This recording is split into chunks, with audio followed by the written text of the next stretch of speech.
Good afternoon, everyone. I am Vanessa Cornell, a board member for Exposomics and Children's Environmental Health at Mount Sinai. It is my pleasure to welcome you today for today's lunchtime chat in the Mount Sinai Institute for Exposomic Research, Environment, and Health series. I am thrilled that we get to hear from Dr. Wright today, as his passion for and the way he describes the work that he and his team are engaged with were what lit the fire for me.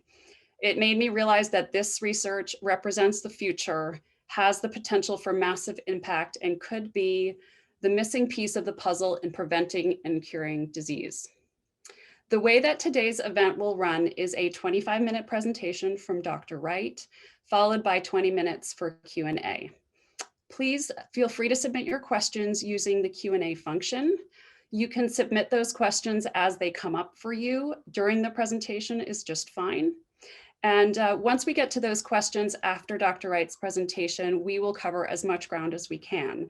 If we can't get to your questions, the team will work to get you answers by email following the presentation. So a little bit first about this series, if you're joining us for the first time. We developed this series so members of our community and our supporters can learn more about the pioneering research happening at Mount Sinai. Pre-COVID, the department held an annual community symposium, and our scientists regularly participated in community forums. One silver lining of COVID is that we can now go a step further and bring this incredible and groundbreaking science to people in their own homes. We hope to develop more programming like this and welcome and encourage your suggestions. And now, it is my great pleasure to introduce Dr. Robert Wright, co-chair of the Institute for Exposomic Research and chair of the Department of Environmental Medicine and Public Health at Mount Sinai. Dr. Wright leads an extraordinary team of transdisciplinary environmental health researchers, epidemiologists, data scientists, as well as pediatricians and preventive medicine physicians and social workers. Dr. Wright and his team's pioneering research programs are investigating a broad range of early environmental exposures and their impacts on health and development throughout life. What makes this work so unique and exciting is the translational aspect, how the research translates into actual clinical treatment today. Mount Sinai is not just a research institution, but part of a medical school and also a health system that serves one of the most diverse populations in the country. On this unique platform, Mount Sinai is training tomorrow's clinicians and scientists to integrate environmental health into their work every day, both to treat and prevent disease.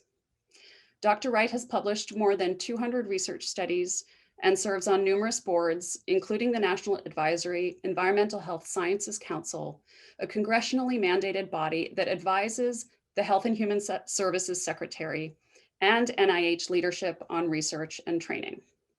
And with that, I am thrilled to ask Dr. Wright to please take the stage. Thank you, Vanessa. Can everyone hear me? Yes. And do you see my slides? Yes, perfect. Okay, wonderful. So it's really an honor to be here today. And thank you so much for that wonderful presentation and introduction, Vanessa. So I'm excited to tell you about exposomics. So this is a relatively new field. It's been around probably since around 2005, but it really was a very small field until recently. And it's really been wonderful to see the growth, not just nationally, but also internationally in the area of exposomics. And we think it's really the key, and I hope to show you today that it's the key to understanding health.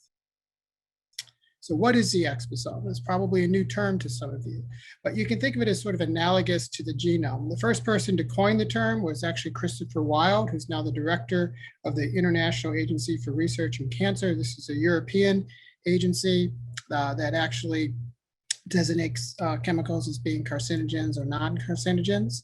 And he defined it in 2005 in a seminal paper as all the health relevant environmental exposures across the lifetime. over the time, it's sort of evolved into sort of two fields. One is the external exposome, those things that we experience that are outside our body. It can be, you can think of things like noise or social stressors. And then the internal exposome, these are things that you can measure inside the body. So if we were to take a blood sample, we could actually run an assay or a laboratory test on that blood sample that would tell us all the chemicals that were inside your body. When you think of the exposome and you compare it to the genome, it feels as though the genome may be bigger because it's 4 billion base pairs and there's so much research on the genome. But in reality, the exposome is bigger because the exposome is relevant from the moment you're conceived until the moment you die. And it's changing all the time. So I was born in 1963. The world was a very different place in 1963. We define lead poisoning as a blood lead level of 60 instead of 5, which is how it's defined today. And we even believe now that there's no safe limit of lead. But that was a very different world in 1963 in terms of what we knew and what we were exposed to. So I experienced that exposome, and I'm experiencing every exposome in between until today. So after we define exposomics, we have to decide where we're going to go. Well, if you think about the field of medicine, we're hearing a lot about precision medicine. That is, we're trying to tailor treatments to patients so that we reduce side effects and we optimize treatment outcomes. So we want to find those treatments that are best for that patient because they vary. Now, we're very good at measuring the genome because we've been working on it for almost 30 years now. And so we're using genomics to try to tailor those treatments. There's a limitation to that, however, because very few diseases are purely genomic. In fact, the really common diseases, what are called complex diseases, diseases like Alzheimer's disease, Parkinson's disease, COPD, diabetes, heart disease, et cetera, in adults and among children, things like autism, dyslexia, learning disabilities, asthma, childhood cancers, and obesity, they're not purely genetic diseases. So if precision medicine only scans the genome, it's going to miss a lot of important factors that actually are playing a role in whether somebody should get treatment A versus treatment B versus treatment C, because all of these diseases are caused by both genetics and environment. It's not or, it's and. So if we only measure the genes, we're only seeing a small piece of the puzzle. And we've known this for a really long time. This is actually the cover of Science in April of 2002. And there was a article in the introduction to this issue that says that genes, behavior, nutrition, infections, physical environment, culture, society, and stress all play a role, and actually entitled that piece, It's Not Just the Genes. And yet precision medicine has really sort of marched forward and only focused on genomics. And as I said, the really important diseases, those that we're most likely to develop at some point in our life, and also the ones that really drive healthcare costs in our country, are complex diseases, meaning they're both environmental causes and genetic causes. And if we only measure the genetic cause, we're not going to really understand what is the optimal treatment. And in fact, if you think of it as a puzzle, we need to measure all these different pieces of the puzzle. And genomics is just one piece of the puzzle. There's all these other pieces that really are closer to exposomics. And if we integrate all these measurements, that's, I think, when we're really going to get to a precision medicine that is truly precise. So, defining precision medicine. There is a formal definition. So the National Research Council, which is a branch of the National Academy of Sciences, it defines precision medicine as the tailoring of medical treatment to the characteristics of each individual patient.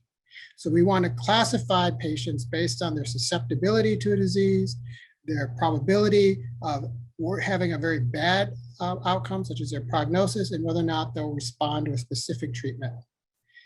We want to be able to tailor our interventions or our treatments to those people who will benefit the most and avoid treatments that are going to have side effects or simply will not work in patients who have particular characteristics.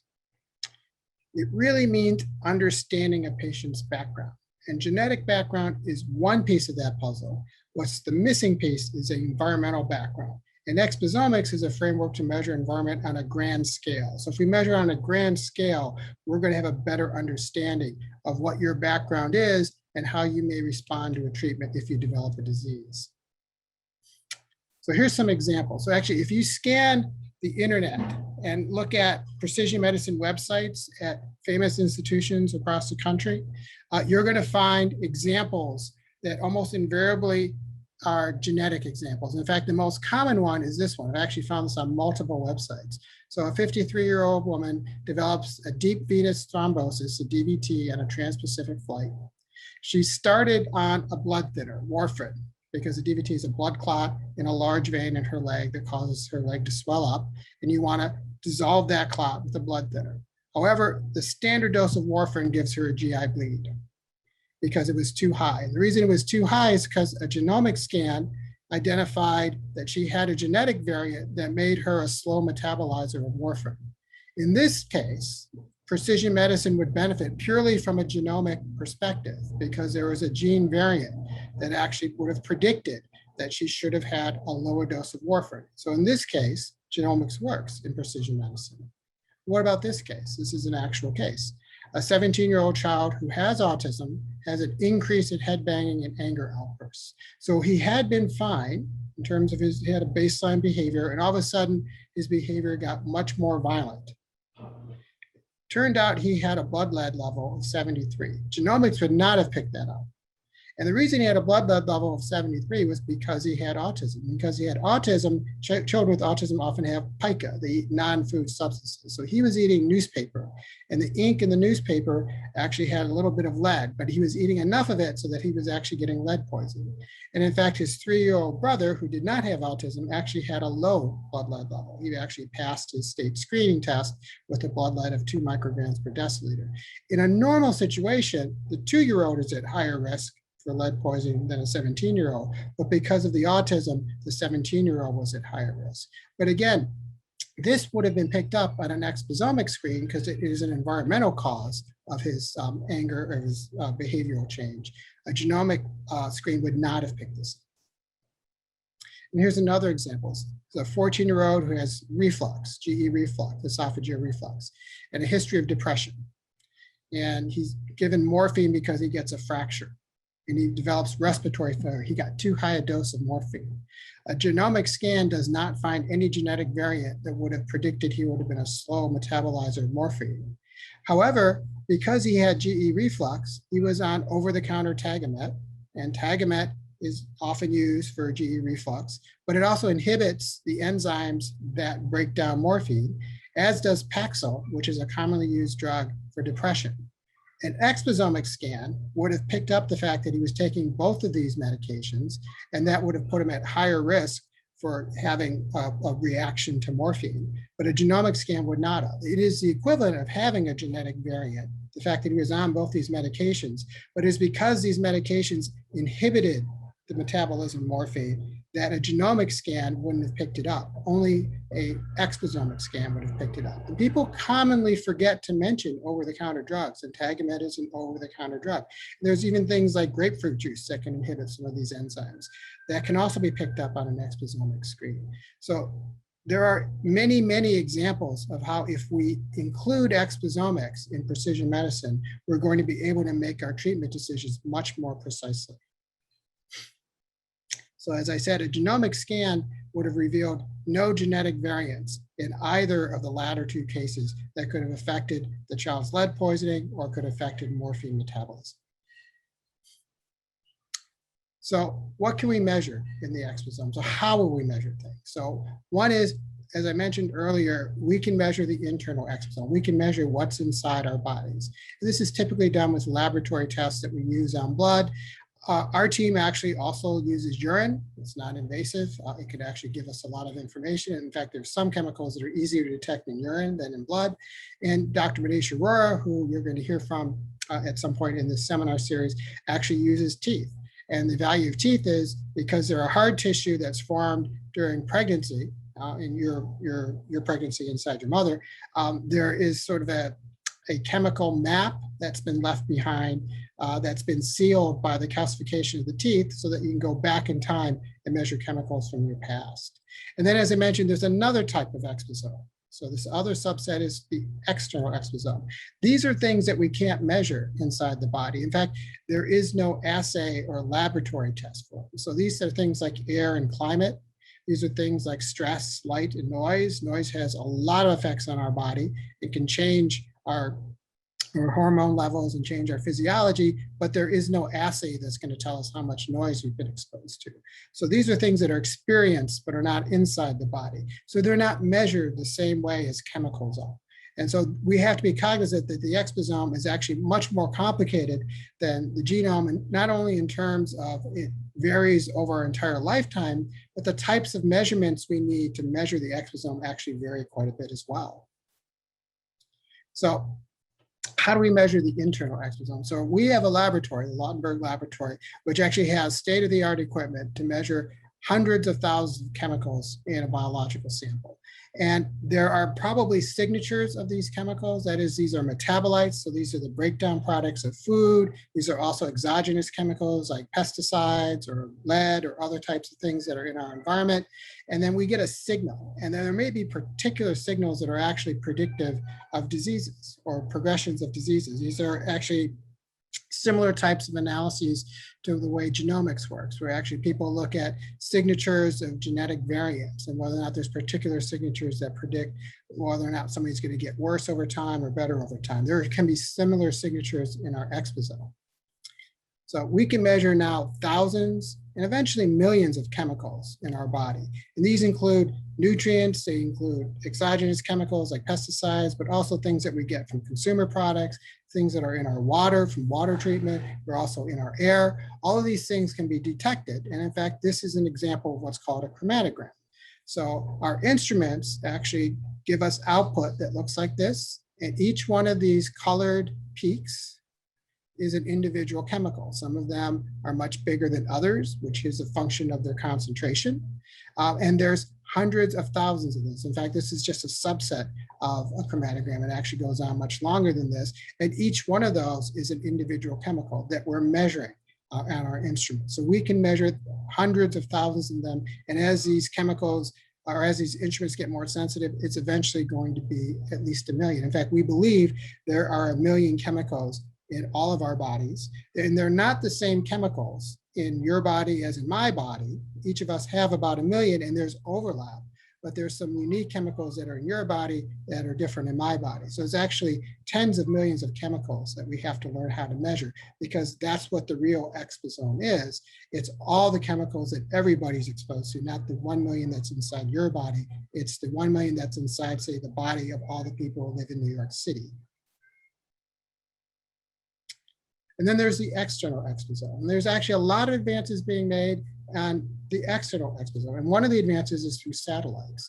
So satellites are getting more and more sophisticated, and they can measure things at a very fine resolution. Anybody who's used Google Maps, and you can look at the driveway of your house and your car inside your driveway and get an aerial view, knows that satellites can be very, very powerful.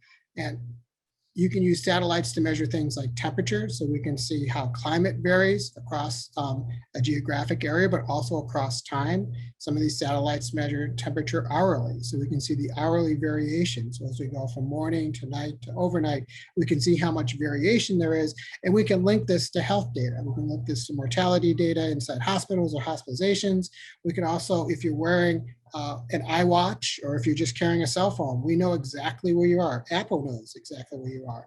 And so we can actually measure these things at a very fine resolution in terms of both the temporal variation and the spatial variation of where you are. And in fact, there are ways to even judge whether you're indoors or outdoors based on the signal that a cell phone is actually receiving. We can look at green space, because not all the environment is toxic. We believe that exposure to greenness actually in natural areas is actually good for the body, and there's satellites are very good at measuring that. Those are things that change over time as well. We can measure air pollution. We can measure that daily using satellites.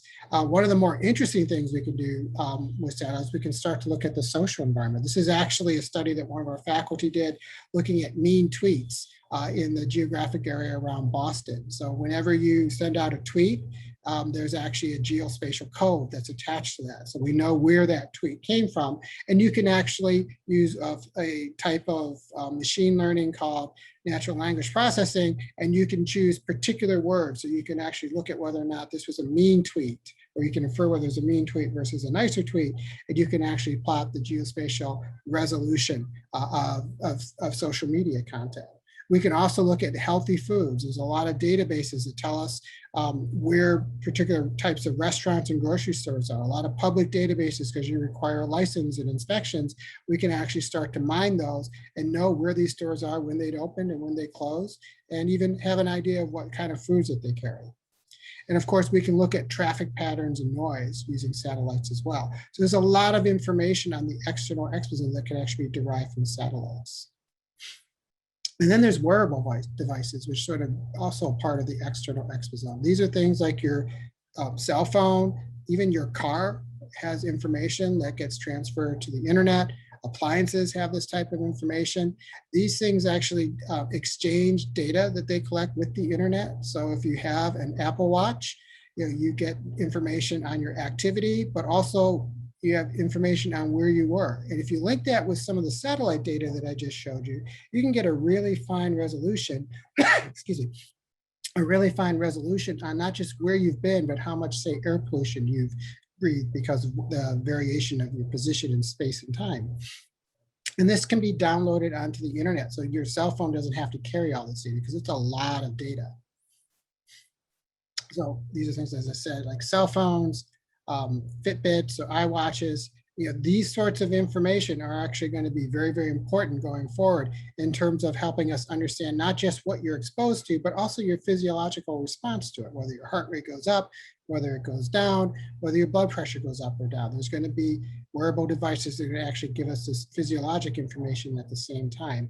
And also there's a type of relatively primitive exposomic wearable device. So it's actually a wristband that you can wear for, say, several days. And anything that you're exposed to in the external environment that lands on that wristband, we can measure. So actually that's another way that we're using wearable devices in exposomics. Now, as you can see, exposomics is got this added complication over genomics, in that it's not just one measurement. When you measure someone's genome, you sequence all 4 billion base pairs, and it's a lot of data. It's 4 billion data points. But the exposome is not just millions and millions of data pieces every day, so it adds up to billions and billions over a lifetime, but it's also different types of data. There's always going to be a place for questionnaires. It's the easiest way to figure out what somebody does for a living, and what somebody does for a living tells us a lot about their environment, particularly what kind of chemicals they might be exposed to, whether or not they're likely to be doing strenuous outdoor labor versus indoor labor, whether the ergonomics of their work environment are. All those things actually can be derived from questionnaires and occupational data. But also it's going to involve GIS or geographic information systems, satellite data, air pollution, green space noise. It's going to be pictures. My daughter sends me a picture of her food all the time. There are people working on deriving the nutrient data from pictures. Right now, it's still a relatively primitive field, but it's getting better. And as more and more data are collected and more big data mining is done and artificial intelligence analysis is done of that data, we're going to get closer and closer to using pictures to tell us the nutrient content of food. But also you can take a picture of the cabinet underneath your sink and all the different cleaning products you use. And there will eventually be ways that we can actually link that to what chemicals are inside of them. And of course, there's always going to be a place for assays, laboratory tests, blood and urine, as I mentioned before. And the real value of exposomics is going to be linking all of this data along with where you are in space and time from wearable devices to the other omics, your genome, your epigenome, your transcriptome. The way biology works is environment interacts with the products of your genes. That's what transcriptomics and epigenomics is actually telling us. And if we measure all those different layers and we add that final layer of the exposome, we're going to get really much closer to what's actually happening inside our bodies. And that predicts why we're getting healthier or sicker over time. As I said, the data are far more complicated than genomic data, but we have a lot of data scientists working on this. So how is this going to work in the future? So this is how I vision exposomics playing a major role in precision medicine. I think one day you're going to go to the doctor's office and you're going to hand over a wearable device, whether it's a watch or your phone at the front desk. And this has all this information on how active you've been, where you've been, and the air pollution levels in the places you've been, the temperature data and the humidity data in the places you've been, and the physiologic data like blood pressure and heart rate, and how that's varied in space and time, and how that links to temperature, air pollution, and these other geospatial satellite-based measurements. We're also going to link this to your residential address history. So there's a lot of information that we know in the social environment just based on your address. Place is actually a very good predictor of health. There's a very different health dynamic of somebody who lives in Harlem than somebody who lives in Westchester County. Occupational history, there's a correlation between what you do for a living and your health. So understanding your occupational history and how it changes over time is going to be part of the analysis that's going to be done.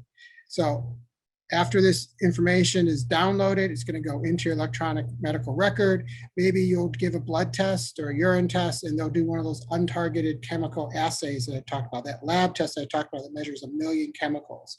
You're probably going to have a genome scan on file in your office because your genome doesn't change from day to day or across your lifetime. That's only going to be measured once, but your exposome is going to be measured repeatedly. And then all this new information, all the environmental exposures that you've had in the last year is going to be combined with your genome, and using artificial intelligence, and which is a computer generated machine learning algorithm. We're going to generate risk scores based on your exposome, which those wearable devices are going to tell us, and the lab test is going to tell us, and your known genome. And we're going to get very precise as to what your risk is for a given disease, or if you already have a disease such as diabetes, whether you're likely to progress forward or actually do well long-term based on all of this data that's been generated from your cell phone and from all these databases that are going to be kept by hospitals in the future. So why is this important? So if you think about what I just talked about, that's on a scale that's never been tried before. But if we understand your exposome and we understand your genome, we understand a lot more than if we only understood your genome. And we're going to be able to predict your health much, much better, or your future health much, much better. And there's a lot of research that still needs to be done. We tend to think of certain diseases as being purely genetic, but they're not. In fact, there is no disease in which the exposome does not play a role. So cystic fibrosis is a great example. People who have cystic fibrosis get lung disease. They're outside breathing the same air as everybody else. If there's lots of pollutants in that air, that's going to affect their cystic fibrosis lung disease. So whether or not they have a healthier long life or a shorter life because of air pollution is an important question that has to be addressed. It's not just the genes. It's always going to be an environmental component, no matter what the disease. So we think a lot about phthalates, which are components of plastics, as being what are called obesogens because they disrupt glucose metabolism. And we think they may even be a cause of diabetes. Well, there are millions of people in the United States who already have diabetes. They're exposed to the same plastics as everybody else. There's almost no research being done on what those plastics are doing to their glucose metabolism. They're probably much more sensitive to these plastics and phthalates because they already have diabetes. Somebody who doesn't have diabetes is going to be much more resistant to those plastics. But somebody with diabetes is going to be more sensitive. And yet we're not doing research right now in understanding how these plastics and obesogens are actually affecting people with diabetes. And then we think of lead and even mercury as being neurotoxic in children and a cause of neurodevelopmental problems and learning disabilities. But what if you have Alzheimer's disease? Alzheimer's disease is also getting more and more common as our population ages and we get older. If you're exposed to lead or mercury, which can happen when you're elderly, how is that affecting your Alzheimer's disease? Maybe it's actually predicting certain people getting more acceleration of their disease rather than a stabilization of the disease. And yet right now we're not measuring these types of neurotoxic chemicals in people with Alzheimer's disease. Indoor air quality in hospitals, almost never measured. Maybe part of the reason why certain units don't have good outcomes is because there are toxicants in the air and the air quality is poor. And then let's say someone in your family has an eating disorder. So early on, those patterns of eating are going to change the metabolites in their blood. Maybe we can actually use some of our technology to measure these small chemicals that are in the blood, these metabolites, and maybe there are certain patterns that actually are early diagnostic patterns for anorexia or bulimia or other types of eating disorders. And this is just a small handful of potential studies that have yet to be done, to my knowledge, in exposomics, but are very, very important questions going forward. And I think in the future, we're going to see more and more studies of exposomics being done on patient populations, that people with a disease, in other words, instead of only studying healthy people and whether or not it predicts if you get a disease. I think in the future, we're going to start studying people who have a disease and how the exposome is affecting that disease. And in fact, that type of study is so wide open that most of the ideas are what I would call low-hanging fruit. So I think in the future, precision medicine and exposomics are going to come together in diagnostic tests so we can understand who has an early onset disease, but perhaps also identify people who are going to have a worse prognosis versus a better prognosis. I think we're going to have a much better understanding of the relationship between our chemical, nutritional, physical, and social environment, and whether and how that predicts not just the onset of disease, but whether or not a disease gets worse or better or stays stable. And I think we're going to be able to identify optimal treatments using exposomics to understand why patient A is going to respond to this treatment and not to this treatment, and patient B is going to respond to that treatment but not the first treatment. That's also going to reduce side effects and improve compliance. All the same goals of genomics and precision medicine. In the future, I think precision medicine programs are going to look like this. So instead of trying to do the one-size-fits-all medicine that we do now, we're going to stratify patients based on their genome, but also based on their exposome into different categories that are going to respond better to different treatments so that we make precision medicine truly precise. And I want to close with saying that exposomics is not toxicology. I know I'm a medical toxicologist, but I'm also a pediatrician. And because we're trying to measure all the environment, we're not just going to pick up those things that are toxic. We're also going to pick up those things that are good for you. We're going to identify nutrients that promote health, whether dietary supplements are working. And we're going to be able to document the benefits of cleaner air, water, and food, and the effects of stress on our metabolism. And also, exposomics is a very different way of studying environmental health. Before, we relied on manufacturers to tell us what their product is made of. Otherwise, we would have no idea what to look for. Because we're scanning for all the possible chemicals, we're developing the technology to measure all those chemicals. We're not going to have to rely on manufacturers to tell us what's in something. We're just going to be able to measure ourselves. Right now, that's not possible. But every year we get closer and closer to being able to do that as we catalog the many millions of chemicals that are inside our body. We're going to get closer to actually being able to understand everything that's in our body. Right now, we measure less than 1% of what's in our body, but one day we're going to measure all of it, just like we can measure all of our genome. And there's still a lot of work to do. We have to start training physicians and medical students to understand not just the impact of environment, but how it's measured. Right now, we're not doing that. Mount Sinai is far ahead of all the medical schools, but in general, very few physicians, and I'm a pediatrician, very few physicians of every specialty really understand how to measure the environment. I think everybody intuitively knows the environment is affecting our health, but they don't know how to measure it. If they don't know how to measure it, they tend to ignore it. So we have to start getting ourselves into medical schools and residency programs so we can teach our students and residents the importance of the environment. We need to start working more with community and advocacy groups, help them leverage exposomics to better understand the local environment and the impact of environmental health. A lot of exposomics can be done with maps. There are simple ways to make maps and mine databases, and I think we need to start training advocacy groups and community groups to how to make maps and how to mine, say, EPA or state databases to find where the environmental chemicals are in their local environment. And we also need to educate policymakers on the impact of environment to better protect their community and constituents. So that exposomics will complete the precision medicine puzzle. I just want to make a few acknowledgments. Mount Sinai School of Medicine, the Icahn School of Medicine at Mount Sinai, and the generous funding for the Institute for Exposomic Research, National Institute of Health, and the Mount Sinai Environmental Health Core Center, which has funded a lot of this research, as well as our CTSA grant. and our HERE lab network, which actually funds the laboratory. Of course, a lot of our clinical work is done through the PACU, led by Maida Galvez and Perry Sheffield. That's the Pediatric Environmental Health Specialty Unit. And New York State also funds a parallel system called the New York State Children's Environmental Health Centers. And Maida is actually the director of that program statewide. That's my last slide. Thank you so much, Dr. Wright, for that wonderful presentation.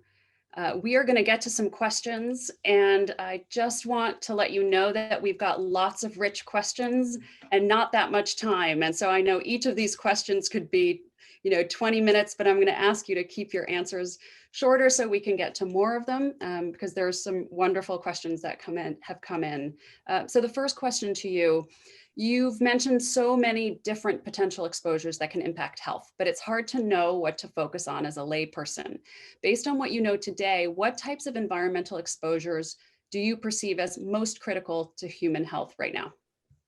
Well, the ones that are most common, you could argue, are the most important at a population level. So there's, you can look at risk in terms of the individual person or a population. I tend to look at it in a population. In that sense, I'd say air pollution is probably the most common. We all experience it. It is something that we have some control over in terms of our indoor environment versus our outdoor environment, but it's also something that has to be handled primarily by policy and enforcement of policy. But air pollution plays a role in obesity, plays a role, it's shown to play a role in Alzheimer's disease and neurodegenerative diseases, as well as child development and brain disorders, and even autism. So I would say air pollution is probably the most common and therefore the most important. But there's literally thousands of other chemicals. And for an individual person, it might be something else, but on a population level, I would probably pick air pollution. And just a follow-up question to that, you had mentioned policy, and I wanted to ask whether you see the role of your work as part of the role of your work and part of your mission to influence policy, and how you're doing that today. Oh, I think policy is the way to make a lot of our interventions happen. Our PACU and our P30 has a community engagement core that does do advocacy work. We do try to keep the research and the advocacy separate, because you can get accused of actually being an advocate if your research is too close to the advocacy, but at the same time, it's very, very important. So there has to be connections and communications. So we do a lot of that work. We've testified in front of the city, we've testified in front of different states and legislatures. So it is something that we do, but at the same time, it is important that your research not be seen as being designed to go in a particular direction. Thank you. There's another question here about the pharmaceutical companies. So how do we encourage research-based medical pharmaceutical companies to also address the environmental causes of a disease? In developing new medical interventions or treatments, could a real transition to outcomes-based medicine help drive interest?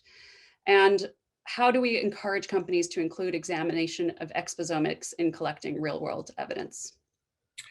I think as the field of exposomics grows, the companies are going to follow. And so they're going to start using some of these assays to see the impact of not just the drug that they're making, but the way it's metabolized. The metabolites themselves might actually be the part that's causing the disease, and that may vary. So I do think right now drug companies don't think that way, but I think as the technology advances, they're going to start thinking that way, because that's the way treatment's going to change, and they're going to have to start looking at these things. So I think it will happen naturally, because it'll be in their best interest to do this as the research comes out. But in terms of tailoring treatments, one of the things that people don't talk about with precision medicine, just as a field in general, drug companies are going to have to come up with alternatives more and more often, because as we learn that drug A isn't going to work in this individual with disease X, they're going to have to need something else. Drug companies are going to have to come up with alternatives. So actually, precision medicine is going to change the way pharmaceutical companies operate, because they're going to have to come up with alternative treatments that have a different profile of efficacy compared to their first treatment. Right now, mostly they just make something that's slightly different, and they don't test whether it really works on a subpopulation of patients. They're going to have to do their research differently, but that's true just of precision medicine. That's not specific to exposomics. I have another question here that's, again, more related to the here and now and decisions that we make. If you have a diagnosed medical condition, somebody mentioned a child with variable degrees of anger outbursts, I think prompted by your example, and you want to dig deeper about causal factors, potential environmental factors, where do you start? What doctors might be a good place to start? And how do you start to understand environmental factors that might have come into play in your particular case? Well, that was actually a patient that I took care of when I worked at Boston Children's in the pediatric environmental specialty unit there. We are fortunate at Mount Sinai to have a similar clinic here. It's run by Perry Sheffield and Maida Galvez, but also Lauren Zajac and Aaron Vanek. And that is a great resource for children who you're interested in having an environmental history taken and some testing done. So the PACEU, it's spelled PHSU. You could Google it and get contact information, how to reach Dr. Galvez. But I would recommend starting there for a pediatric patient. Okay, I think we have time for one more question. There's a question asked by an attendee about specific events and impact on our lives and potential for our children. 9/11, Chernobyl, and pandemic comes to mind. How do you think about those specific events and how they might impact us? Thinking in the current time, increased use of disinfectants, increased stress, lower social interactions. How do you think about those very specific points in time in the context of your research? Well, that's a great question. In order to understand the impact of all those events, unfortunately, time has to pass so you can measure that impact. So right now, it's almost impossible to understand the full impact of the pandemic, particularly on our social lives and the development of children. We have to sort of see what happens over time and measure these different responses. For something like 9/11, now that enough time has passed so we can do that. And one of the advantages of some of these techniques that we're using, such as satellite remote sensing or actually the tooth biomarker, is it actually does allow you to go back in time. So we can measure whether or not someone was exposed to a particular chemical on a particular calendar year if we have a tooth. And we can particularly, it's very easy to do in children because children have baby teeth that fall out. And we do need the tooth to do that analysis. But we can tell you the different levels of exposures, and we can see whether or not those exposures predict who has a particular outcome. So after 9/11, there was a lot of air pollution and a lot of stressors. Stress actually changes the histology of the tooth as well. And so does air pollution in terms of the chemicals that are in there. So we can see whether or not somebody was more exposed or less exposed to some of the 9/11 events if we have a tooth that was collected around that time. And at the same time, the fires of 9/11, it took 9 months to put them out, and they were billowing smoke up in the air. The satellites can actually trace that smoke. And it can actually trace what neighborhoods it went over and the amount of exposure that different individual people had. So if we had health data on the people in all those neighborhoods, we could actually start to link the effects of 9/11 to their health long-term. So these exposomic technologies, which are relatively new, they didn't really exist when 9/11 happened, they can actually go back in time in many ways, and we can actually start to understand the impact of these events.